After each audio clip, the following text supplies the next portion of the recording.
Hi, welcome! Welcome back to our Glif tutorial series. If you are new to this series, Glif is basically a mini app builder, a Lego block style builder for generative AI. So it takes lots of different generative AI programs, language learning models, image models, and allows you to plug and play those to create these really cool interactive apps, or basically mini apps. We do have an API as well that you can then use and share with other users. So today we're actually going to explore one of the newer models in the space, Flux. But we've been hearing a lot of hype about Flux Pro and Flux Dev.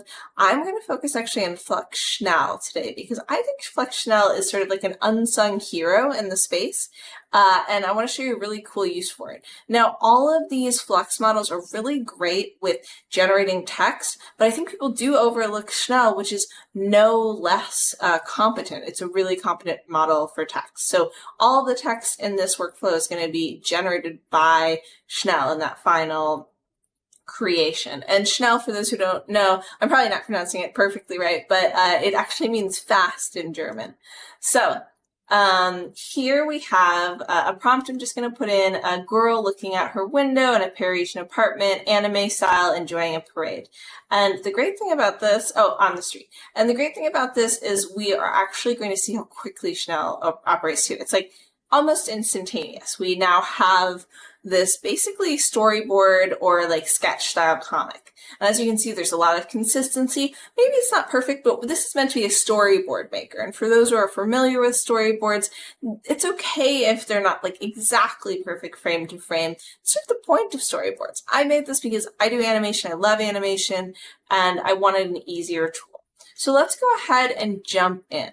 We're going to click Build to start our project. And then the first block that we're going to put in is an text input block. This is what users are going to be able to put their text descriptions of the actual comic or storyboard they want. We'll say comic in this case because it's easier for people to wrap their heads around. Next, we're going to pick a language learning or text generation block. So go ahead and grab that, and this is going to generate the story for our 4 panels and break it into panels and also format it into a JSON format. So we need to change the max tokens to 5,000 because 200 is not enough to make all that information.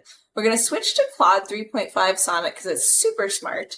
And then we're going to give it very specific system prompt instructions. System prompt is basically how you tell the LLM, the language learning model, the job it's doing. And then the prompt is where you tell it how you want it to respond right now. So it comes in knowing what job it does, and then it jumps in and starts to respond to your regular prompts. So here we're actually giving it the exact formatting we want for the JSON. So broken up exactly like we want, because that's going to give us the best results and allow us to break this into a multifunctional tool and create these separate panels. I'm also emphasizing words like animatic because I think it really leans into like that storyboard element, and it'll give me more of that kind of like sketch style that I'm looking for. Next, we're going to do a JSON extractor. Now, the JSON extractor is going to take that JSON file that's generated by the LLM, and it is going to literally pull that information out and parse it into component pieces that we can then call in the next part. So we're going to just go through and fill these in. I do actually have a 20 panel version of this workflow. It's too much to go through right now, but I will link it in the documentation. So if you want to do a more complex version, you can absolutely remix that one. It's built the same way, just with 20 panels instead of 4. And the end, I use an HTML block. So we're then going to jump into the next part, which is the image generation. So each panel I want to have separate with each panel piece, but to keep them really consistent, I'm going to have the style be the same in each one. So we're doing the JSON panel 1 and JSON style. And that allows us to have some differences in the action, but the style the same. We're going to click Flux Schnell. I think it's perfect for this workflow. And then we are going to go ahead. 4 steps is totally fine for this as well. It does not need to be crazy. But we do want to emphasize fixing the seed, because you want the seed to be the same in all of your images. I've noticed, especially with the Flex model, the seed helps to make this super, super consistent output.